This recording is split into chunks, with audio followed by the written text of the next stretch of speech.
अस्सलाम वालेकुम जी। किसी भी आदमी की बदकिस्मती इससे ज़्यादा क्या हो सकती है कि वो सुबह सुबह उठे, इतवार वाले दिन ब्रंच करे, ब्रंच के बाद फिर बुरश करे। चलें पहले बुरश करवा देते हैं। पहले बुरश करे, फिर ब्रंच करे, ब्रंच के बाद फिर वो चिट्टे कपड़े पहने, इस्त्री कीते हुए, कलफ लगे हुए, फिर उसके बाद वो उसको जिसे कहते हैं कि बुद्धशुद्ध वाह के तेल छिल्ला के बुद्धशुद्ध वाह खड़े करे हैं, और ये सारा ऐनक लगाए। फिर ऐनक लगा के जब वो वोट डालने जाए तो सामने एजाज सैयद खलोता हो और वो पूछे कि सर वो जो आपने 2014 के अंदर धरना दिलवाया था, क्या वो आइन की खिलाफ वर्जी नहीं थी, और क्या इस पे आप कौम से माफ़ी नहीं मांगेंगे? और फिर उनको याद दिलाए कि सर आपके हलफ में ये लिखा हुआ था कि आप इस तरह की कोई हरकत नहीं कर सकते, आपके जिस अदारे के आप मुलाजम थे उसके प्रोटोकॉल में भी यही लिखा हुआ है कि सर आप ये इस तरह की हरकत नहीं कर सकते थे। तो अब आप ज़रा बताएं, आज मुझे टक्कर गए हैं आप, कि आपको कोई मतलब शर्म नहीं आई?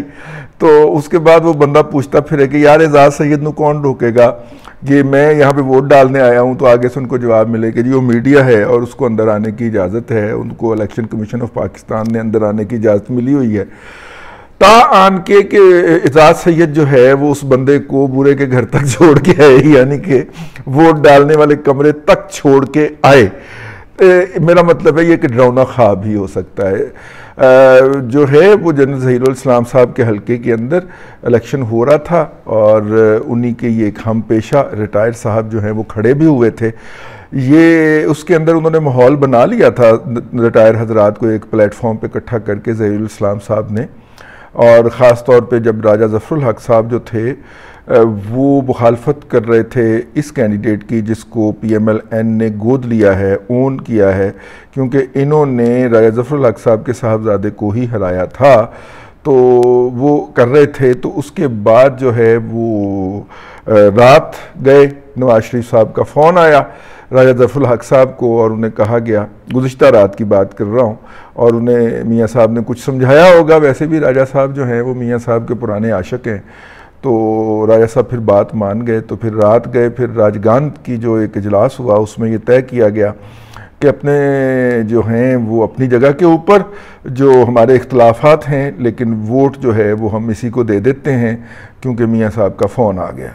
तो यूँ जनरल ज़हीरुल इस्लाम साहब की जो सारी मेहनत थी वो अकारत गई, और अब देखिए उसका नतीजा कब आता है। लेकिन हमें आज दोपहर में ही बता दिया था कि रात मियाँ साहब का फ़ोन आ गया है, और उन्होंने ज़हीरुल इस्लाम साहब की जो है ज़हीरुल इस्लाम साहब का जो सपोर्टेड कैंडिडेट है उसको हरवाने का पूरा बंदोबस्त कर दिया है। ज़हीरुल इस्लाम साहब जो हैं वो ISI के चीफ थे जब PTI ने पहला धरना दिया था। जनरल शुजा पाशा और ये और जनरल फैज़, इन तीनों को जो है मतलब कि यके अज़ वालिद कहा जाता है, या मतलब कि क्या कहा जाएगा उनको, आप उर्दू बताएं जी, नीचे आके लिखें इसके अंदर। खैर, ये आज के, मेरा ख्याल है कि आज के इलेक्शन की सबसे खूबसूरत झलकी तो ये बनती है। लेकिन आपको पता है कि मीडिया जो है उसकी अपनी मजबूरियां होती हैं, डरता वरता रहता है वो, और फिर पैमरा का भी अपनी जगह पे है, और पैमरा का चेयरमैन वही चला आ रहा है जो गुज़िश्ता दौरे हुकूमत में भी था। तो इसलिए TV ने तो बस इतना ही दिखाने का जो था वो फुटेज ही दिखा दी। आप देखिए अपना कब गाड़ी तोड़ी जाती है अपना एजाज सैयद की, या राह चलते उसको वट्टे मारते हैं। पहले भी बेचारे के ऊपर इस तरह का जुल्म जो है वो ढाया जा चुका है, या कब उनके दरवाजे के ऊपर गोलियां मारी जाती हैं और उनको फिर फ़ोन करके बताया जाता है कि देखे ही फिर साड़ी फोर्स। ठीक है, तो बहरहाल आज की सबसे खूबसूरत झलकी तो इलेक्शन जो आज हुआ है 17 वाले दिन, वो तो यही निकलती है।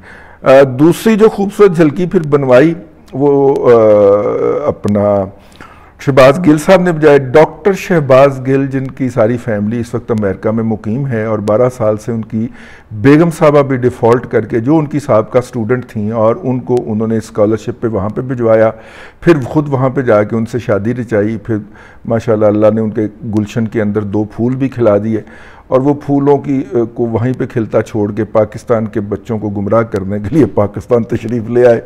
तो आज वो एफसी जो थी उसके साथ जो था वो मुजफ्फरगढ़ के हलके के अंदर बराजमान थे, और जिसके ऊपर पुलिस ने जाके उनसे पूछा कि ये जनाब ये एफसी के साथ आप यहाँ पे आ गए हैं उसके दस्ते के साथ, आप फरमाइए ये एफसी जब मूव करती है तो इसका एक इजाज़तनामा होता है, प्राइवेटली करे या पब्लिकली करे। पब्लिकली करती है तो ज़ाहिर डीसीओ जो है उसको इनवाइट करता है या उसकी तरफ से एक इजाज़तनामा होता है तो एफसी पब्लिकली आ जाती है। अब चूँकि आप प्राइवेटली लेके घूम रहे हैं तो यकीनन आपके पास कोई ना कोई इजाज़तनामा होगा, तो वो इजाज़तनामा मरहमत फरमाइए। तो उन्होंने इसके ऊपर जो है वो एक अपने आप को एक फैक्ट्री के अंदर बंद कर लिया, पुलिस बाहर खड़ी हो गई। तो शहबाज गिल साहब ने जाके मुख्तलिफ पोलिंग स्टेशन पे ख़बरें बनानी थी, वो ख़ुद ख़बर बन गए और सुबह से वो 2 दफ़ा इलेक्शन कमीशन ऑफ पाकिस्तान को घुमा चुके हुए थे, बल्कि पंबीरियाँ घुमा चुके थे जी इलेक्शन कमीशन ऑफ पाकिस्तान के मुख्तलिफ इल्ज़ामात लगा के। और फिर इलेक्शन कमीशन को उनकी वो वाली जो इल्ज़ामात उन्हें वाहियात करार देना पड़ा, झूठा करार देना पड़ा और कहना पड़ा कि जनाब आप लीडर हैं, आप कौम को गुमराह मत करें और ये जो कुछ आप इल्ज़ामात लगा रहे हैं ये गलत हैं। मतलब एक हल्के के एक पोलिंग बूथ के ऊपर उन्होंने इल्ज़ाम लगाया कि यहाँ से पीटीआई का वर्कर निकाल दिया है। तो फिर फौरी तौर पर रिटर्निंग अफसर वहाँ पे पहुँचे और उन्होंने जाके बताया कि नहीं पाया ने को मोहम्मद बख्श नाम, इस तरह का बख्श नाम था उसका, ये आपका जो है वो पोलिंग एजेंट है, ये इसको किसी ने नहीं निकाला, ये अंदर बैठा हुआ है और आने वाले वोटरों की तस्दीक या तरदीद कर रहा है, तो आप गुमराही ना फैलाएं। फिर एक आध और बात कही, उसका भी जवाब तुरंत आया आगे से। तो उसके बाद अब उनके पास इसके अलावा चारा कोई नहीं था कि वो पुलिस को जाकर टक्कर मारें और पुलिस उनको पकड़ के ले जाए। तो अक्लमंद आदमी है, टक्कर नहीं मारी उन्होंने, पुलिस आ गई उनके पास और उन्होंने कहा कि भाईजान, अच्छा उसके ऊपर फिर एक तहकीक चल निकली। तहकीक ये निकली कि जनाब ये एफसी जो है ये आपके पास, उन्होंने कहा जी मेरे साथ तो कुछ है ही नहीं, मेरे को तो कुछ है ही नहीं। मैं तो उन्होंने कहा अंदर पूरी 4 गड्डियाँ की गार्ड खलोती हुई है जिसके अंदर एफसी के लोग बैठे हैं, उन्होंने एफसी के बैजेस लगाए हुए हैं, ठीक है। तो पता चला कि वो इस्लामाबाद के अंदर एफसी से, फ्रंटियर कांस्टेबलरी से रिटायर्ड कुछ अफसरों ने एक एजेंसी खोली हुई है, सिक्योरिटी एजेंसी, और वो लोगों को गार्ड्स फ्राहम करने की सहूलत देते हैं। ताहम वो एहतियातन ये कहते हैं कि जनाब वर्दी जो है वो आप सिलवा दें इनको। तो जो वर्दी पहनी हुई थी वो उसके ऊपर एफसी के बैजेस लगे हुए थे, एफसी के जनाब वो क्या कहते हैं पंजाबी में तो उसको बिल्ले कहते हैं, बिल्ले लगे हुए थे और फूल सारे एफसी के ही लगे हुए थे, लेकिन थे वो प्राइवेट एजेंसी के गार्ड। तो इसका मतलब ये है कि जो एजेंसी कहती है कि हम तो उन्हें कहते हैं कि आपने इन्होंने जो वर्दी पहनानी है वो वर्दी सिलवा के हमें दे दीजिए। सिलवाते कहाँ होंगे, वो उसके पैसे दे देते होंगे वर्दी के अलग से। तो वो इनके पैसों से सिली हुई वर्दी उन्होंने पहनी थी जो कि जाली थी, ठीक है। फ्रंटियर कांस्टेबलरी का इसी तरह का एक कांस्टेबल जो था वो पहले भी लाहौर के एक हल्के के पीटीआई के कैंडिडेट के तरफ से जो था उसके दफ्तर में पाया गया, जिसको पुलिस ने गिरफ्तार किया था। अब ये दूसरा वाक़या है। तो वजारत दाखिला के तहत होती है एफसी सेरेमनी, इसलिए वो होती है। तो वजारत दाखिला ने फौरी तौर पे उस सिक्योरिटी एजेंसी का लाइसेंस कैंसिल करने का ऐलान कर दिया राना सनाउल्लाह साहब की इमामत में। तो यूं ये दूसरा एपिसोड था। लेकिन जालमों ने जिस तरह वो ट्रांसजेंडर से यानी कि ख्वाजा सरा से थप्पड़ पड़वाए थे, उस तरह उन्होंने प्रिजन वैन मंगवाई और मुजफ्फरगढ़ पुलिस ने, और मुजफ्फरगढ़ पुलिस ने उस प्रिजन वैन के अंदर उसको बिठाया और बिठा के वहाँ से लेके जा रहे हैं। जब तक मैं ये व्लॉग रिकॉर्ड कर रहा हूँ उनके ख़िलाफ़ जो है वो मुकदमा दर्ज होगा। 420 भी लगेगी उनके ऊपर, क्योंकि उन्होंने जालसाजी की हुई है सरकारी वर्दी पहन के। मेरा ख्याल है इसमें कोई सिक्योरिटी का भी कानून या उसकी प्रोविजन लगेगी, सिक्योरिटी ब्रीच की या जो है वो उस हवाले से भी। और हो सकता है कि यह कि आज उसके अंदर जो मुद्दई हों वो एफसी वाले भी हों, जो असली एफसी है, क्योंकि उनका कहना है कि जी हमारी तो वर्दियाँ नहीं है, ना हमने किसी को डेपुटेशन पे इधर भेजा था। तो ये निजी सिक्योरिटी एजेंसी है, इसने जो 2 नंबरी लगाई हुई थी। और निजी सिक्योरिटी एजेंसी की आप दीदा दलेरी देखें कि उन्होंने जो वेबसाइट बनाई हुई है उसके अंदर मौजूदा जो DGFC हैं, जो कि एक मेजर जनरल होता है, उनकी तस्वीर भी लगाई हुई है, उनका बायोडाटा भी लिखा हुआ है। वैसे हैरत है जनाब जनरल साहब, आपको ये ख्याल जो है या ये तरदीद करने की अल्लाह तबारक व ताला ने तौफीक पहले नहीं दी, जब सारा फ्रॉड बीच चौराहे फड़ा गया और अब आप कहते हैं कि हमारा तो उनसे कोई ताल्लुक ही नहीं है। बड़ी बात है, कल को कोई जो है वो यहाँ पे कोई भी बैजेस लगा के बैठ जाए और अहकामात देना शुरू कर दे और कोई 200-250 बंदे हायर करके और जनाब यहाँ पे जिस तरह मर्जी दंदनाता फिरे हैं, ये होगा इस मुल्क के अंदर। अब इसको ही वो कहते हैं, मैं वो कहना नहीं चाह रहा, ठीक है ना, इसको वो कहते हैं, हाँ समझ जाओ, ठीक है। तो मेरा ख्याल है कि जिनका नाम इस तरह सरे बाज़ार टके टोकरी बेचा जा रहा है, उनको भी थोड़ा सा इस हवाले से गौर करना चाहिए। ये तो थी आज के इलेक्शन की सूरत हाल। 3000 पोलिंग स्टेशन थे जी, और 3000 पोलिंग स्टेशन में से 14 जो है वो शिकायत मौसूल हुई, जिनमें से एक FIR लाहौर में दर्ज हुई, जहाँ पे अपने जमशेद चीमा साहब जो हैं उनके ऊपर इल्ज़ाम लगा कि उन्होंने PMLN के एक पोलिंग एजेंट का सर फाड़ा है, उन्होंने या उनके स्टाफ ने। तो ये एक दूसरा पहलू है उसका, मतलब ये एक आपसे कहें मेजर इंसिडेंट्स के अंदर एक इंसिडेंट आता है, क्योंकि उसकी FIR कट गई। ये वाहिद FIR है जो ये 17 वाले इलेक्शन वाले दिन कटी है। इसके अलावा वहाँ पे जितने भी हुए हैं, मतलब कि कसोनमुखी जो हुई है उसकी कोई FIR नहीं कटी किसी भी थाने के अंदर। इसका मतलब है कि मजरूब बीन जो हैं वो इस लेवल की ज़रबें नहीं थी कि उसका कोई मेडिकल करवाया जाता और फिर मेडिकल करवा के तो FIR दर्ज करवाई जाती। अभी गिनती का अमल शुरू होने वाला है और बाकी है, देखते हैं फिर वो क्या बनता है। मेरा ये राय है कि रात 9 बजे के ख़बरनामे तक जो एक ट्रेंड बन जाया करता है ना, वही ट्रेंड पर वेल किया करता है। लाहौर के अंदर PMLN जो है वो 2 सीटें क्लियर कट जीती हुई थी और एक सीट के अंदर वो ऊपर थी, मतलब आगे थी, उसका ट्रेंड आगे था या माहौल आगे था, हमारे जो सर्वेज हैं वो बता रहे हैं, और एक के अंदर वो शाम 3 बजे तक पीछे थी। तो इससे आप अंदाज़ा फरमा सकते हैं कि इन इलेक्शन का ट्रेंड क्या हो सकता है।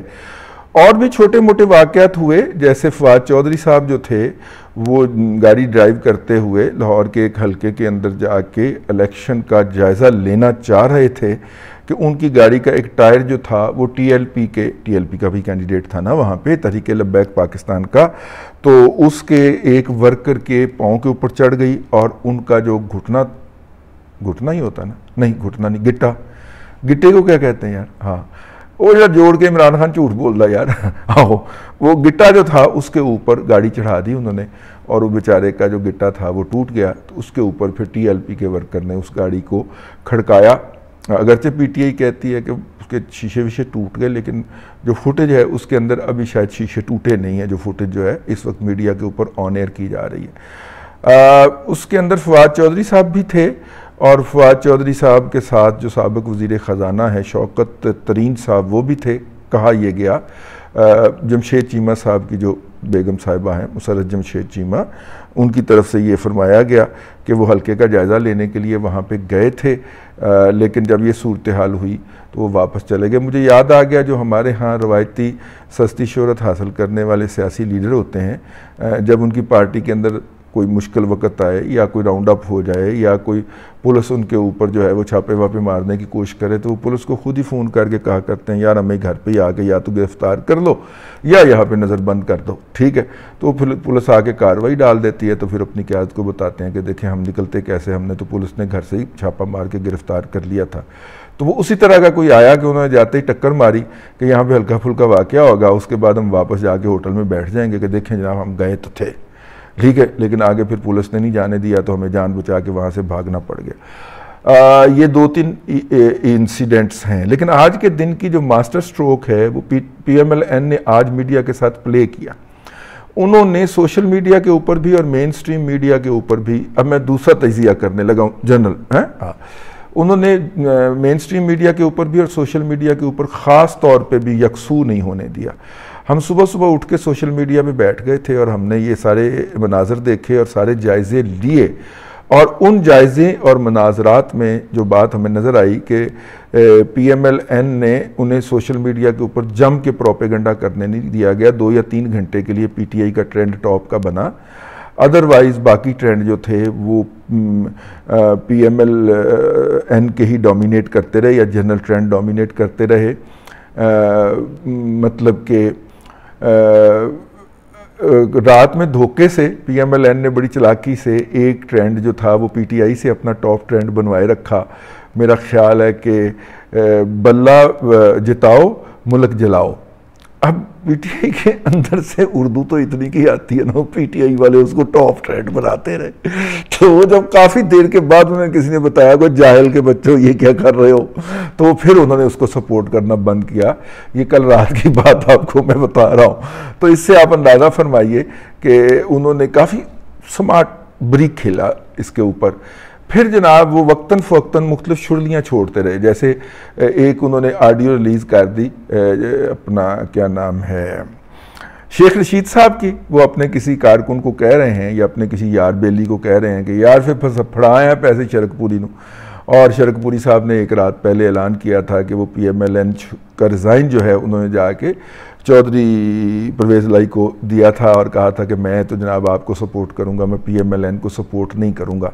तो जलील शरकपुरी साहब जो हैं ये वो हैं जिनको PMLN के एक स्टॉल वर्ट जो हैं वो इसरार करके हर दफ़ा टिकट दिलवाते हैं और हर दफ़ा बाबा इंजीकार। तो लेकिन इसके बावजूद वो जो अपने राणा तनवीर साहब यार, तो राणा तनवीर साहब इसरार करके नवाज शरीफ के पाँव पकड़ के इसको वोट दिलवाते, इसको टिकट दिलवाते हैं PMLN का। तो इस दफ़ा फिर नहीं मिलना जे, ठीक है। मतलब कि राणा साहब तैयारी कर लो, इस दफ़ा जलील शरकपुरी को आपके कहने के ऊपर टिकट नहीं मिलना जे, ठीक। तो जलील शरकपुरी साहब ने कहा कि जी मैं PMLN पे लानत भेजता हूँ और मैं तो पैदा ही चौधरी साहब को सपोर्ट करने के लिए हुआ था। और अपना इस्तीफ़ा उन्होंने उनके हवाले कर दिया कि जनाब जब चाहें आप इस्तीफ़ा दे लें और मैं जिधर मतलब कि अल्लाह आपका भला करे। इसके अलावा एक और कैंडिडेट की भी बात की गई, मेरे ख्याल गयासुद्दीन साहब ने तरदीद जारी कर दी। उन्होंने कहा जी मैं तो अपनी पार्टी PMLN के साथ हूँ, उधर नहीं गया, ठीक है। और वो जो काशिफ साहब थे, ये जनूबी पंजाब से हैं, इनका भी इस्तीफ़े की सोशल मीडिया के ऊपर कैंपेन की गई। उनकी तो कल रात ही तरदीद आ गई थी कि मैंने कोई 4 लोग PTI ने दावा किया था कि PMLN के जो हैं वो उनके इस्तीफ़े हमारे पास पहुंच गए हैं। 2 की तरदीद आ गई, एक ने पहले ही कह दिया ओए मैं तो नहीं का। तो एक शरकपुरी साहब ही PTI को पढ़े और उनके जवाब के अंदर शेख रशीद साहब की ऑडियो जारी कर दी गई और शेख रशीद साहब ने इल्ज़ाम लगाया कि ये जो है ये मंशियात फरोश राणा सनाउल्लाह, इसने ये ऑडियो जारी करके मेरी शोहरत को नुकसान पहुंचाने की कोशिश की है। वैसे उन्होंने इस बात को तस्लीम किया कि आवाज़ मेरी है, ठीक है, तो आवाज़ मेरी ही है, लेकिन ये वाली बात नहीं है, ये कोई और बात हो रही है, तो ये मजाक में बात थी और इसने इसको क्या से क्या बना दिया। तो अब ज़ाहिर है मेरे जैसे बंदे ने भी कहना था यार इस तरह की हरकत PTI को PMLN को नहीं करनी चाहिए और ये मुनासिब नहीं लगता इस तरह की छोटी हरकत करना।